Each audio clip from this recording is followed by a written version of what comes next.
नमस्कार दोस्तों, जय माता दी। आज मैं आपको सावन मास के शुक्ल पक्ष की पुत्रदा एकादशी व्रत की कथा सुनाने जा रही हूँ। तो प्रेम से बोलिए श्री लक्ष्मी नारायण की जय, गणेश भगवान जी की जय।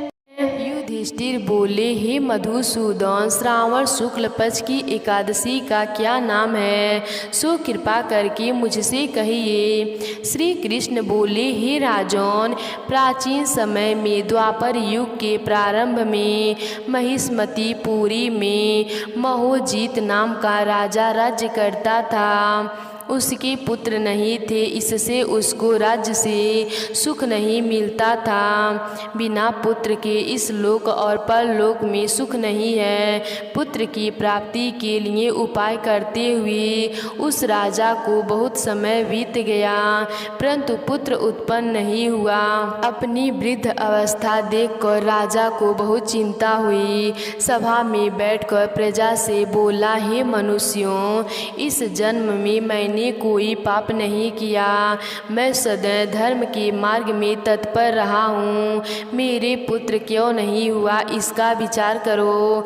ब्राह्मण और प्रजा इस बात को सुनकर आपस में विचार करके सधन वन में गए। वहाँ घोर तप करते हुए चैतन्य आनंदमय आरोग्य आहार रहित, मन को बस में करने वाले क्रोध रहित, धर्म तत्व के सब शास्त्रों में चतुर लोमस ऋषि को देखा।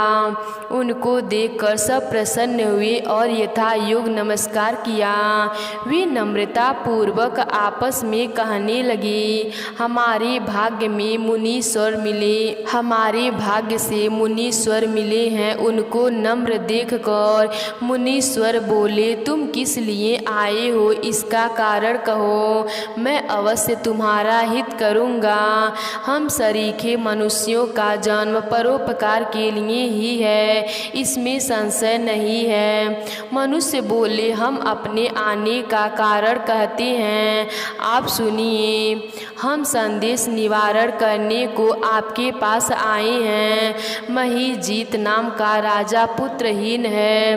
हे ब्राह्मण, हम उसकी प्रजा हैं और पुत्र की तरह उसने रक्षा की है। उसको बिना पुत्र के देखकर उसके दुख से हम दुखी हैं। सो दृढ़ विचार करके हम तप करने को यहाँ आए हैं। हे द्विजोत्तम, जिसके भाग्य से ही हमको आपका दर्शन हो गया, बड़ों के दर्शन से ही मनुष्यों का कार्य सिद्ध हो जाता है। हे मुनि, ऐसा उपदेश कीजिए जिससे राजा के पुत्र हों। उस राजा के पहले जन्म का वृतांत ध्यान करके मुनीश्वर बोले, पहले जन्म में यह राजा निर्धन और क्रूरता के कर्म करने वाला वैश्य था। एक गांव से दूसरे गांव में जाकर व्यापार करता था। एक समय ज्येष्ठ माह के शुक्ल पक्ष में द्वादशी के दिन मध्याह्न के समय गांव की सीमा पर प्यास से व्याकुल हो गया।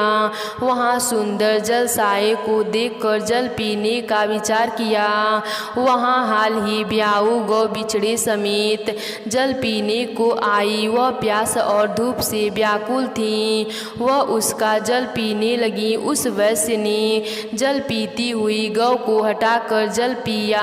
उसी के पाप से राजा पुत्रहीन हुआ है। वे मनुष्य बोले, हे मुनि, पुराणों में सुना जाता है कि पुण्य के प्रभाव से पाप दूर हो जाता है। इसीलिए पुण्य का उपदेश दीजिए जिससे पाप का नाश हो और आपकी कृपा से उनके पुत्र हो। लोमस ऋषि बोले, श्रावण शुक्ल पक्ष में पुत्रदा नाम की एकादशी प्रसिद्ध है। उसका व्रत प्रेम से विधि पूर्वक करो। रात्रि में जागरण करो, उसका निर्मल पुण्य राजा को दो। ऐसा करने से निश्चय राजा के पुत्र होगा।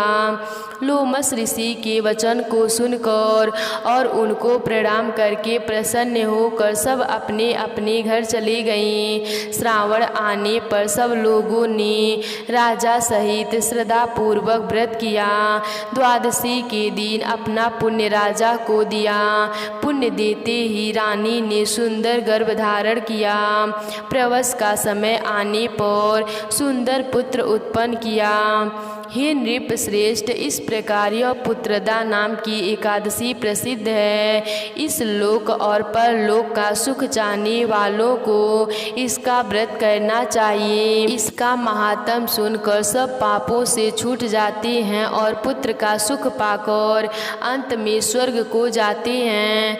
तो प्रेम से बोलिए श्री लक्ष्मी नारायण की जय। जालंधर एक भयंकर और क्रूर राक्षस था। चूँकि वह सागर का जातक पुत्र था, इसीलिए लक्ष्मी जी उसे अपना भाई मानती थी।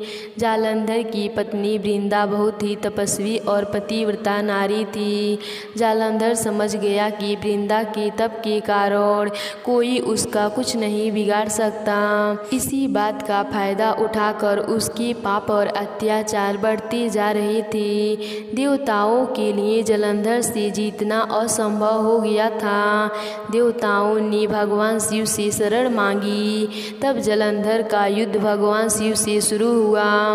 जब वृंदा को इस बात की पता चला कि अब जालंधर का युद्ध सीधे भगवान शिव से शुरू हो गया है, तो उन्होंने घबरा कर जालंधर की रक्षा के लिए एक कठोर तप करने का संकल्प ले लिया और त्रिदेवों की ही कठिन तपस्या करने लगी।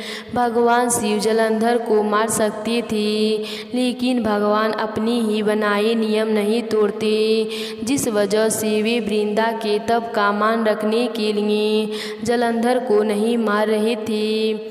क्योंकि यह प्रकृति का ही बनाया हुआ नियम है कि जो तप करेगा उसे शक्तियाँ प्राप्त होगी। इसीलिए भगवान शिव जालंधर से युद्ध करते रहे ताकि वह किसी और का अनिष्ट न कर सके। तब ऐसे में देवताओं ने भगवान विष्णु से शरण मांगी और कहा कि जब तक वृंदा अपना तप बंद नहीं करेगी तब तक भगवान शिव जालंधर का वध नहीं करेंगे और यह युद्ध बढ़ता ही जाएगा। और अगर वृंदा का तप पूरा हो गया तो कहीं वे भगवान के भी हाथों जालंधर के न मारने का वरदान न मांग ले। भगवान कुछ तो कीजिए, क्योंकि जालंधर जब तक जिएगा तब तक अत्याचार करेगा, निर्दोषों प्राणियों को पीड़ित करेगा। तब भगवान विष्णु ने सभी देवताओं को आश्रय दिया और कहा कि जालंधर का वध आज ही होगा। विष्णु जी की यह बात सुनकर उनकी पत्नी लक्ष्मी जी चिंता में आ गईं। तब भगवान विष्णु ने लक्ष्मी जी से उनकी चिंता का कारण पूछा। लक्ष्मी जी ने कहा कि प्रभु, मैंने जालंधर को अपना भाई माना है, ऐसे में उसके लिए मेरा चिंता करना स्वाभाविक है। तब भगवान विष्णु ने लक्ष्मी जी से कहा कि जालंधर ने आज तक जितने मनुष्यों पर क्रूर अत्याचार किए हैं वे सब भी किसी न किसी के भाई बहन पुत्र पुत्री आदि थे। क्या हमें अपनी शरण में आए प्राणियों की चिंता नहीं होनी चाहिए? क्या एक क्रूर और हिंसक संबंधी पूरे मानव जाति से भी अधिक महत्वपूर्ण है? किसी शक्ति सामर्थ्यवान का पाप और अधर्म ही उसके विनाश का कारण बनता है। सीमा से अधिक पाप बढ़ जाने पर किसी भी तपस्या या शक्ति उसकी रक्षा नहीं कर सकती। संबंधी के नाम पर एक चरित्र चित्रण पापी क्रूर हिंसक को बचाने का प्रयास ही संसार में अधर्म को बल देता है। भगवान विष्णु जी की बात सुनकर लक्ष्मी जी को अपनी भूल का एहसास हुआ और उन्होंने जालंधर को मारने के लिए सहमति दे दी। तब भगवान विष्णु जी ने अपनी माया से एक नकली जालंधर बनाकर वृंदा के पास भेज दिया। माया का बना वह जालंधर इस प्रसन्नता के साथ वृंदा के सामने आया कि वृंदा ने अपना संकल्प ही तोड़ दिया और जालंधर की रक्षा के लिए कर रही थी तपस्या को भी बंद कर दिया। यह देखकर भगवान शिव ने जालंधर को चेतावनी दी, लेकिन जालंधर नहीं माना और भगवान शिव का प्रहार करने के लिए लपका। तब भगवान शिव ने जलंधर का वध कर दिया और उसका सिर काट दिया। वहीं वृंदा ने जैसे ही नकली जलंधर के चरण स्पर्श किए, वे नकली जलंधर गायब हो गया और असली जलंधर का कटा सिर वृंदा के सामने आ गिरा। यह देखकर पहले तो वृंदा कुछ समझ न सकी, फिर उन्होंने अपने तपोबल से पूरी बात का पता लगा लिया, जिस पर वृंदा को अत्यंत क्रोध आया। वृंदा ने बहुत ही गुस्से में भगवान विष्णु का आवाहन किया। जलंधर भले ही एक अत्याचारी राक्षस था, लेकिन वृंदा एक देवी के समान पवित्र थी। साथ ही वह भगवान विष्णु जी की बड़ी भक्त थी, लेकिन इस समय वह श्री हरि से ही बहुत नाराज थी। सब ओर जलंधर के मरने की प्रसन्नता थी, लेकिन वृंदा की दशा पर सबको दुख था। भगवान विष्णु जानते थे कि आगे क्या होने वाला है, फिर भी वह वृंदा के आवाहन पर उसके सामने साकार रूप में प्रकट हुए। वृंदा ने जैसे ही भगवान विष्णु को देखा, वे उन पर बरस पड़ी। वृंदा ने कहा कि मेरे तप और पतिव्रता धर्म में कोई कमी नहीं थी और मैंने सदैव आपकी ही भक्ति की है, फिर भी आपने मेरे साथ ऐसा छल क्यों किया? आपने अपनी माया से मेरे साथ छल करके मेरे पति का वध कराने में सहयोग किया। आपका यह रूप अत्यंत कठोर है, इसीलिए मैं आपको श्राप देती हूँ कि आप एक कठोर पाषाण के बन जाएं। भगवान का अर्थ है जो हर तरह से पूर्ण है, उनके द्वारा कभी कोई भूल या पाप नहीं हो सकता, इसीलिए उन पर किसी का श्राप भी नहीं चढ़ता। लेकिन भगवान अपने सच्चे भक्तों का मान रखने के लिए उनका श्राप भी ग्रहण कर लेते हैं, क्योंकि ऐसा कई बार किया है और इस बार भी ऐसा ही किया। अपनी भक्त वृंदा का मान रखने के लिए भगवान विष्णु जी ने कहा कि तथास्तु, और ऐसा कहकर भगवान विष्णु पत्थर की मूर्ति बनकर वृंदा के सामने खड़े हो गए। यह देखकर सब जगह हाहाकार मच गया। तभी माता लक्ष्मी जी रोते हुए वृंदा के सामने आईं और हाथ जोड़कर वृंदा से प्रार्थना करने लगीं। उन्होंने जलंधर के पाप और अत्याचारों की भी पूरी कहानी कही। साथ ही यह कहा कि जब तक आप अपना श्राप वापस नहीं लेंगी, तब तक मेरे पति श्री हरि अपना वास्तविक स्वरूप ग्रहण नहीं करेंगे। तब वृंदा ने भगवान विष्णु जी से अपना श्राप वापस लेते हुए उनसे प्रार्थना की कि वे अपने वास्तविक रूप में वापस आ जाएं। भगवान विष्णु द्वारा अपना वास्तविक रूप ग्रहण करने के बाद वृंदा ने उनसे क्षमा मांगते हुए कहा, यह जानते हुए कि आप चाहे कितने ही जतन कर लें, धर्म के सामने अधिक समय तक नहीं टिक सकता, फिर भी मैं अपने पति को अधर्म के रास्ते पर चलने से न रोक सकी और इसी कारण न मैं अपना तप पूरा नहीं कर सकी और न अपने पति को बचा सकी। मुझसे भूल हुई है, फिर भी संसार के सामने मेरा मान रखने के लिए आपने मेरा श्राप स्वीकार कर लिया। फिर वृंदा ने कहा कि भगवान, मैं अपना यह जीवन समाप्त करना चाहती हूँ, लेकिन उससे पहले मैं आपसे यह वरदान चाहती हूँ कि मैं जिस रूप में भी जन्म लूँ उस रूप में आपकी भक्ति ही करूँ। तब भगवान विष्णु ने वृंदा से कहा कि तुमने सदा अपने धर्म का ही पालन किया है, इसीलिए तुम दोषों से रहित हो। तुम एक सच्ची भक्त हो, पवित्र और महान तपस्विनी हो और इसीलिए मैं तुम्हारे श्राप स्वीकार किया। मैं तुम्हें वरदान देता हूँ कि जो नया रूप धारण करोगी वह सदा सदा के लिए पूजनीय होगा। तुम एक माता के तरह सबकी रक्षा करने वाली होगी। तुम्हारी नित्य पूजा करने वाले मनुष्य के घर में धन और आरोग्य बना रहेगा।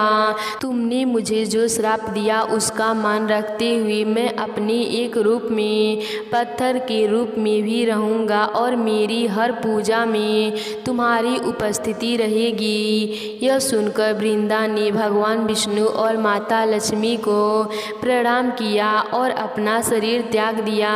उसकी चिता की राख से एक दिव्य पौधा उत्पन्न हुआ जिसे तुलसी नाम दिया गया। तुलसी का अर्थ होता है पवित्र और अद्वितीय। आज भी हम सब तुलसी के सभी गुणों से पूरी तरह से परिचित नहीं हैं। तुलसी के पौधों को देखकर भगवान विष्णु ने कहा कि आज से मेरा एक रूप पत्थर का भी होगा जिसे शालिग्राम के नाम से जाना जाएगा।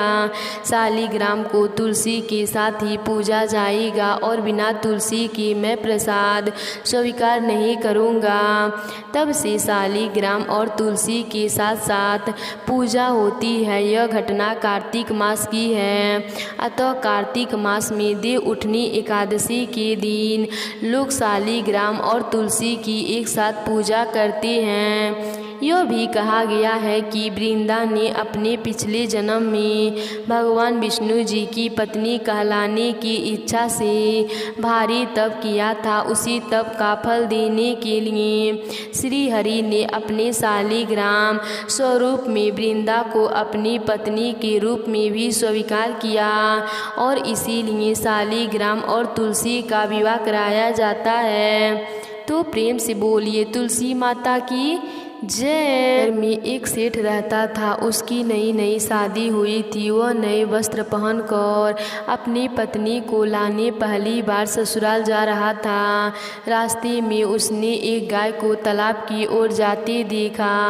वह गाय पानी पीने के लिए तालाब में उतर तो गई, लेकिन कीचड़ होने की वजह से वह तालाब से बाहर नहीं निकल पा रही थी। गाय ने उस आदमी को वहां से गुजरते देखा तो उसने उससे मदद के लिए कहा, लेकिन सेठ ने कहा कि मैं नया वस्त्र पहना हूँ और मैं अपने ससुराल जा रहा हूँ। अगर मैं तुम्हारी मदद करूँगा तो मेरे कपड़े गंदे हो जाएंगे। गाय माता उदास हो गई और वह कीचड़ में धंसती जा रही थी। गाय ने उस सेठ को श्राप दे दिया कि अब से 8 पहर बाद तुम गधा बन जाओगे। अब वह सेठ डर गया और गाय माता से अपने भूल के लिए क्षमा मांगने लगा, लेकिन तब तक गाय पूरी तरह पानी में डूब चुकी थी। वह सेठ पछताता हुआ उदास मन से अपने ससुराल पहुंचा। जाते ही उसने अपनी पत्नी को ले जाने की रट लगा दी। सभी ने उसे बहुत आग्रह किया कि अभी तो तुम आए हो, कम से कम एक रात यहाँ रुक जाओ, लेकिन वह रुकने के लिए तैयार नहीं था। तब उसकी पत्नी ने कहा कि जब सभी लोग इतना कह रहे हैं तो आप एक दिन रुक क्यों नहीं जाते। तब उसने अपनी पत्नी को गाय की श्राप वाली पूरी बात बताई।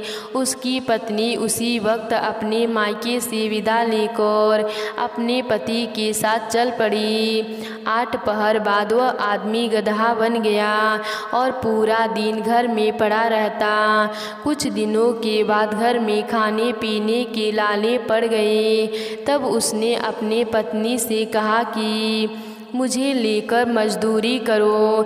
तब उसकी पत्नी उसे लेकर बाहर गई और नगर के राजा के यहाँ मजदूरी का काम करने लगी। उसे वहाँ बोझ उठाते देख लोगों ने कहा कि तुम्हारे पास तो गधा है, फिर भी तुम बोझ क्यों उठा रही हो। परंतु उसने कोई उत्तर नहीं दिया और अपना काम करती रही।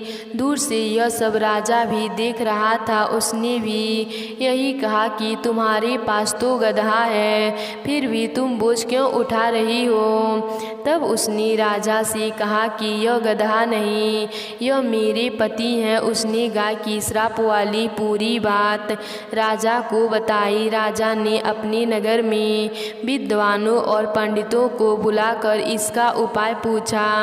तब एक विद्वान ने बताया कि जिस किसी ने 101 11 माता का व्रत किया हो वह अपने पुण्य का फल इसे दे दे तो यह मनुष्य रूप में आ सकता है। यहाँ हम आपको 11 का अर्थ स्पष्ट कर देते हैं। 11 एकादशी व्रत रखने पर एक 11 पूरा होता है और 22 एकादशी का व्रत रखने पर 2 11 पूरा होता है। ऐसे ही जिसने 101 बार 11 एकादशी व्रत किए हों, उसके पुण्य के फल से वह आदमी अपने असली रूप में आ जाएगा। राजा ने अपने पूरे नगर में घोषणा करवा दी, लेकिन किसी ने भी पूरे 101 एकादशी का 11 व्रत नहीं किया था। कई दिनों के बाद उन्हें एक बुढ़िया मिली जिसने 101 11 पूरे कर लिए थे। राजा ने उस बुढ़िया को उसका फल देने को कहा, लेकिन वह बुढ़िया 111 एकादशी का फल देने को तैयार हुई, क्योंकि 111 का फल वह खुद अपने लिए रखना चाहती थी, जिससे कि उसे मोक्ष की प्राप्ति हो और वैकुंठ धाम में वास मिले। इतना कहकर उसने अपने 111 एकादशी का फल उस सेठ को दे दिया। तब वह गधा मनुष्य योनि में आ गया, लेकिन 111 कम होने की वजह से गधे की पूंछ उसके शरीर से नहीं गई। एकादशी व्रत की यह महिमा देखकर उन पति पत्नी ने 111 खुद पूरा करने का निर्णय निश्चय किया। तब उन दोनों ने मिलकर 111 के व्रत पूरे किए। पूरे होते ही सेठ की पूंछ गायब हो गई और 11 माता की कृपा से उसका घर अन्य धन से भर गया। हे 11 माता, जैसे आपने सेठ पर अपनी कृपा करी, वैसे ही अपने सभी भक्तों पर अपनी कृपा बनाए रखना। तो प्रेम से बोलिए 11 माता की जय। एक समय की बात है, एक गांव में एक बुढ़िया माई अपने परिवार के साथ रहती थी। बुढ़िया माई विष्णु भगवान की परम भक्त थी। वह हमेशा दोनों पक्षों की एकादशियों का व्रत करती और कथा कहानी सुनती थी। उसने कभी भी व्रत में गणेश जी की कथा न कहती न सुनती, इस कारण उसका व्रत अधूरा रह गया। पर बुढ़िया माई को इस बात की पता नहीं थी। उसको लगता था कि वह तो पूरा व्रत कर रही है और उसके व्रत के पुण्य से उसको वैकुंठ लोक की प्राप्ति जरूर होगी। देखते ही देखते बुढ़िया माई की मृत्यु हो गई। उन्हें लेने यमलोक के दूत आए। वह देखकर घबरा गई और बोली, मैंने जीवन भर विष्णु भगवान की भक्ति श्रद्धा भाव से किया, एकादशियों का व्रत किया, एकादशी व्रत में कथा सुनी। इस पुण्य से मुझे तो लेने वैकुंठ लोक का विमान आएगा और मैं आपके साथ नहीं चलूँगी। इतना कहकर बुढ़िया माई रोने लगी और विष्णु भगवान को पुकारने लगी। विष्णु भगवान गरुड़ पर सवार होकर बुढ़िया माई के पास आए और बोले, बुढ़िया माई, तूने तो पूरे श्रद्धा से व्रत किया, पर तुमने व्रत में कभी भी गणेश भगवान जी की कथा न सुनी, इसी कारण तेरा व्रत अधूरा है। बुढ़िया माई विष्णु भगवान से जीवन दान मांगने लगी ताकि वह एकादशी के व्रत को पूरा कर सके और उसका पुण्य प्राप्त कर सके। इस प्रकार बुढ़िया माई को विष्णु भगवान 2 साल के लिए फिर से जीवित कर दिए। अब बुढ़िया माई जीवित होते ही गणेश जी का नित्य नियम करना चालू कर दिया। एकादशी के व्रत में पहले गणेश भगवान जी की कथा सुनती, फिर 11 माता की कथा सुनती, उसके बाद एकादशी व्रत की कथा सुनती। इस प्रकार 2 साल में 4 11 बुढ़िया माई ने पूरा किए। गणेश भगवान जी की कृपा से एकादशी व्रत का पूरा पुण्य बुढ़िया माई को प्राप्त हुआ। बुढ़िया माई की भक्ति से गणेश भगवान जी प्रसन्न हुए और बुढ़िया माई के सामने प्रकट होकर बोले, बुढ़िया माई, तुमने मेरे नित्य नियम के साथ ही व्रत में कथा भी सुनी है, इसीलिए मैं तुम पर अत्यंत प्रसन्न हूँ। मैं तुम्हें आशीर्वाद देता हूँ कि जब तक यह पृथ्वी रहेगी तब तक तुम्हारे इस तपस्या का गुणगान लोग करते रहेंगे। साथ ही एकादशी व्रत में तुम्हारी इस कथा को जो भी मनुष्य प्रेम पूर्वक सुनेगा उसको व्रत का संपूर्ण फल प्राप्त होगा। गणेश भगवान जी बुढ़िया माई पर प्रसन्न होकर बुढ़िया माई का घर अन्य धन से भर दिए। साथ ही रिद्धि सिद्धि का वास करके अंतर ध्यान हो गए। 2 साल बीतने पर बुढ़िया माई की मृत्यु हुई। इस बार उसे लेने बैकुंठ लोक से विमान आया। बुढ़िया माई को पूरे मान सम्मान के साथ बैकुंठ लोक ले जाया गया। इस प्रकार गणेश भगवान जी की कृपा से बुढ़िया माई को बैकुंठ धाम का वास मिला। हे गणेश भगवान जी, जैसे आपने बुढ़िया माई पर कृपा करी वैसे ही हम सब पर करना। तो प्रेम से बोलिए गणेश भगवान जी की जय, विष्णु भगवान जी की जय। एक तपसी था। तपसी हमेशा भगवान की तपस्या में लीन रहता था। लपसी रोजाना 1.25 सेर की लपसी बनाकर भगवान का भोग लगाकर जिम लेता था। एक दिन दोनों लड़ने लगे। तपसी बोला, मैं रोज़ भगवान की तपस्या करता हूँ इसीलिए मैं बड़ा हूँ। लपसी बोला, मैं रोज़ भगवान को 1.25 सेर लपसी का भोग लगाता हूँ इसीलिए मैं बड़ा हूँ। नारद जी वहाँ से गुजर रहे थे। दोनों को लड़ता देखकर उनसे पूछने लगे कि तुम क्यों लड़ रहे हो। तपसी ने खुद के बड़ा होने का कारण बताया और लपसी ने अपना कारण बताया। नारद जी बोले, तुम्हारा फैसला मैं करूँगा।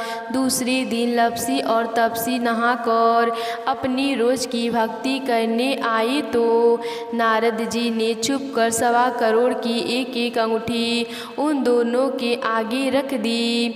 तपसी की नज़र अंगूठी पर पड़ी लेकिन उसने ध्यान नहीं दिया। भगवान को भोग लगाकर लपसी खाने लगा।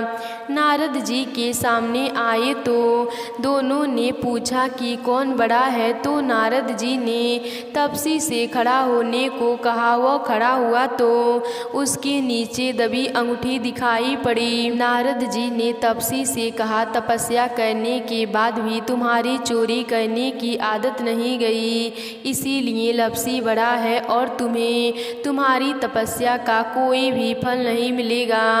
तपसी शर्मिंदा होकर माफ़ी मांगने लगा। नारद जी ने कहा, यदि कोई गाय और कुत्ते की रोटी नहीं बनाए तो फल तुझे मिलेगा।